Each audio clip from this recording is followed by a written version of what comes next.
अस्सलाम वालेकुम। Study with students में शामिल आज का टॉपिक है ब्रांचेज ऑफ बायोलॉजी। बायोलॉजी को फर्दर ब्रांचेज में डिवाइड कर दिया गया है। इससे पहले हमने इसकी कुछ डिवीजन्स पढ़ी थी,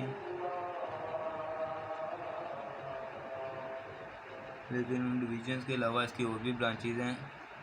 आज के इस वीडियो में मॉर्फोलॉजी से लेकर टैक्सोनॉमी तक 8 ब्रांचेज बनती हैं। ये 8 पढ़ेंगे, प्लस टोटल 16 है। सबसे पहले 2-3 बातें याद रखनी है। Molecules of life. मॉलिक्यूल्स ऐसे मॉलिक्यूल्स जो लिविंग ऑर्गेनिज्म में पाए जाते हैं। उनमें लिपिड, वाटर, प्रोटीन, डीएनए और आरएनए।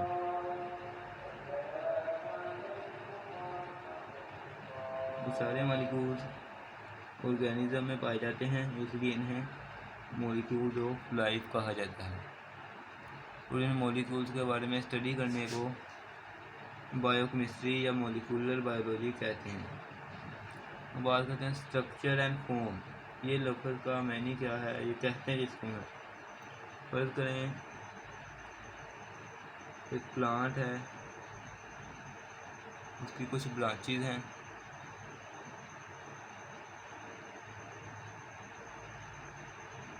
फिर इसकी बॉडी है,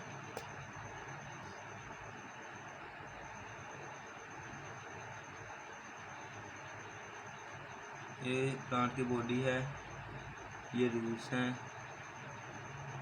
ये लीव्स हैं। ये जो है ये इसका स्ट्रक्चर है, और स्ट्रक्चर और फॉर्म एक ही बात है। इसे कहते हैं स्ट्रक्चर एंड फॉर्म। अब ये कि टिश्यू क्या है, ये भी बात आपने याद रखनी है। ऐसे सेल्स जो एक ही तरह का काम करते हैं वही सेल्स हैं, और वो इकट्ठे रहते हों, एक ही तरह का काम करते हों सेल्स और इकट्ठे रहते हों, उन्हें हम कहेंगे टिश्यू।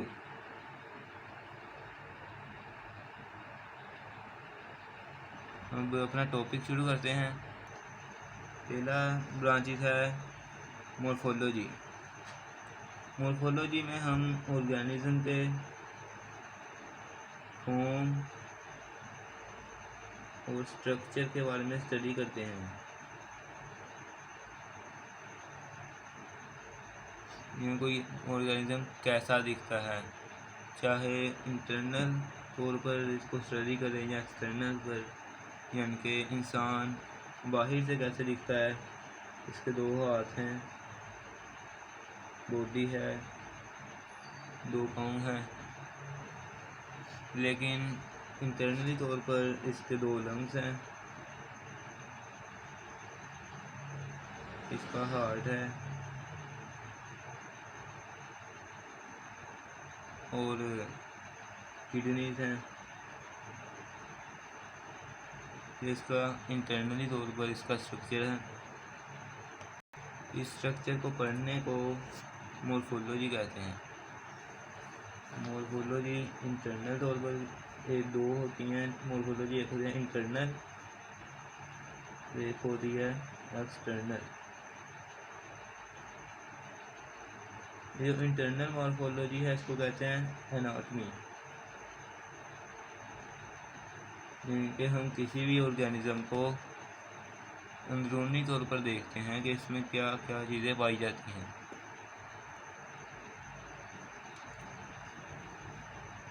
एनाटॉमी बायो की एक अलग से ब्रांच है।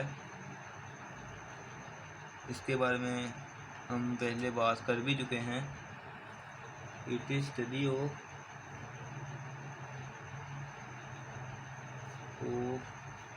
Internal structure.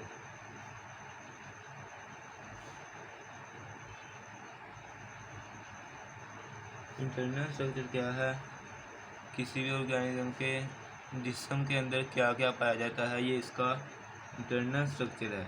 इसको स्टडी करने को एनाटॉमी कहा जाता है। नेक्स्ट है हिस्टोलॉजी। इससे पहले हमने टिश्यू की बात की थी कि टिश्यू क्या है। टिश्यू ग्रुप ऑफ सेल्स है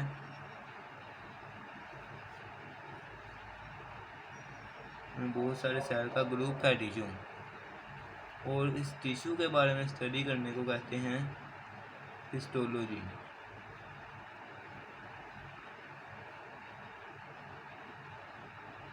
ये जो टिश्यू होता है वो हमें ऐसे ही आँख से नहीं नज़र आता, इसके लिए हमें माइक्रोस्कोप यूज़ करनी पड़ती है। इसलिए हम स्टडी के बजाय माइक्रोस्कोपिक स्टडीज़ को लिखते हैं। फिर microscopic study of tissue, microscopic study of tissue को कहते हैं हिस्टोलॉजी। नेक्स्ट है सेल बायोलॉजी। सेल बायोलॉजी में हम सेल के बारे में पढ़ते हैं कि सेल के अंदर क्या पाया जाता है, सेल का स्ट्रक्चर क्या है, सेल का फंक्शन क्या है, स्ट्रक्चर और फंक्शन, और इसके अंदर कुछ जिस तरह इंसान के अंदर किडनी, हार्ट यानी कि दिल वगैरह पाए जाते हैं, दिल, जिगर वगैरह ऐसी चीज़ें पाई जाती हैं, इस तरह सेल के अंदर भी कुछ चीज़ें पाई जाती हैं जिनको सेल ऑर्गेनेल्स कहते हैं।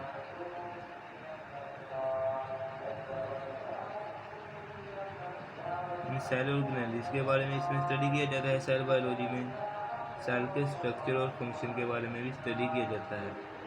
इस तरह सेल की डिवीज़न के बारे में, एक सेल है उसका आगे 2 या 4 सेल में डिवाइड हो जाना, ये सेल की डिवीज़न है, इसके बारे में भी स्टडी किया जाता है, इनका माइटोसिस और मियोसिस के बारे में।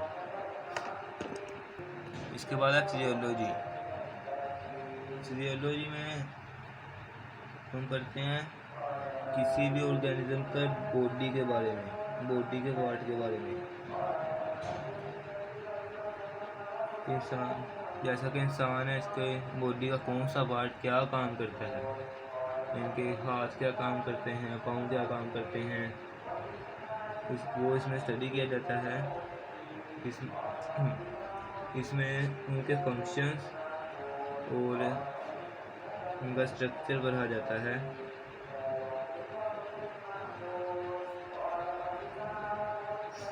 इसमें इसके फंक्शन पढ़े जाते हैं। नेक्स्ट है जेनेटिक्स। जेनेटिक्स लफ्ज़ से निकला है जीन से।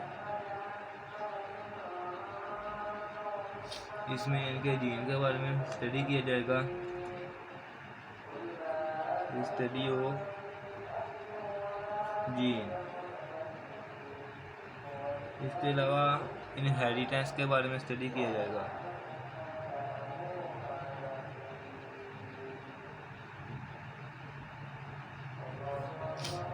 इनहेरिटेंस और जीन के बारे में स्टडी किया जाएगा। अब इनहेरिटेंस क्या है? इनहेरिटेंस वो खसूसियात हैं जो एक नस्ल से फ्रॉम वन जनरेशन, एक नस्ल से दूसरी नस्ल तक मुंतकिल होती हैं।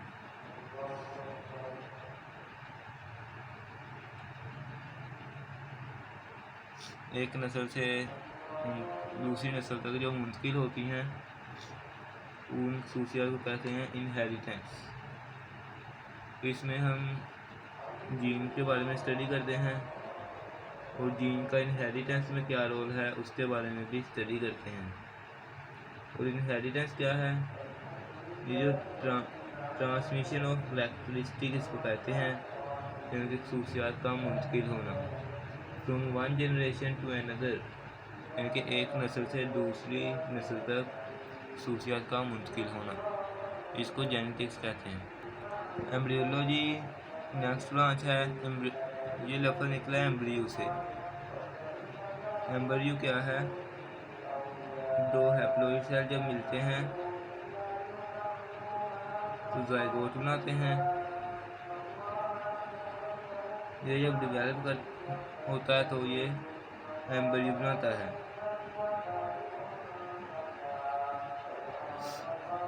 ये जो एम्ब्रियो है इसका आगे किसी भी इंडिविजुअल में, यानी कि किसी भी इंसान में, किसी भी एनिमल में, किसी पौधे में, किसी बैक्टीरिया में डिवेल्प हो जाना, यानी कि इससे आगे किसी न किसी चीज़ का बन जाना, इसको कहते हैं, इसके बारे में स्टडी करने को कहते हैं एम्ब्रियोलॉजी।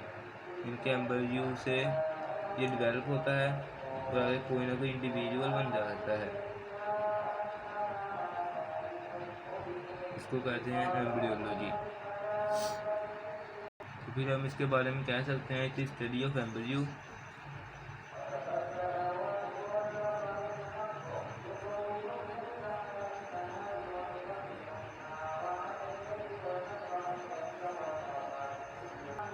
एम्ब्रियो की कौन सी स्टडी है? ये स्टडी है डेवलपमेंट ऑफ एम्ब्रियो, यानी कि एम्ब्रियो कैसे डेवलप होता है, कैसे वो किसी इंडिविजुअल में कन्वर्ट होता है।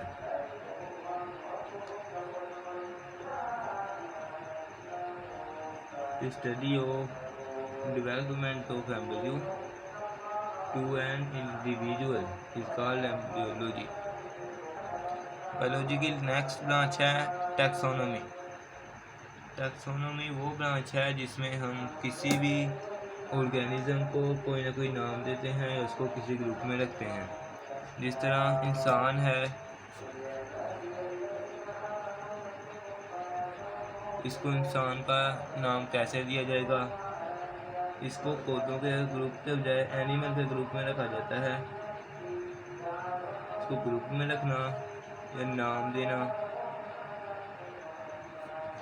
इसको कहते हैं टैक्सोनॉमी। अब प्लांट की मिसाल कर देख लेते हैं। एक प्लांट है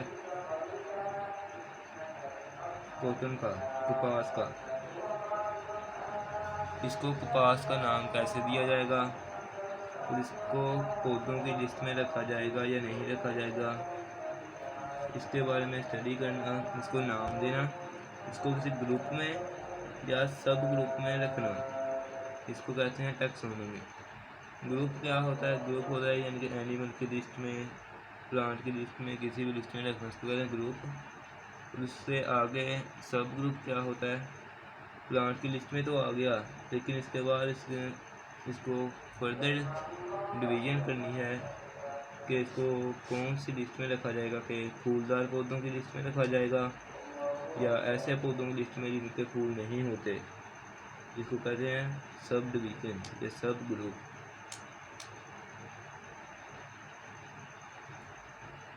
इसको इस तरह आगे किसी न किसी लिस्ट में रखना, ग्रुप्स के बाद आगे ना आगे किसी न किसी लिस्ट के में रखना, इसको कहते हैं टैक्सोनॉमी।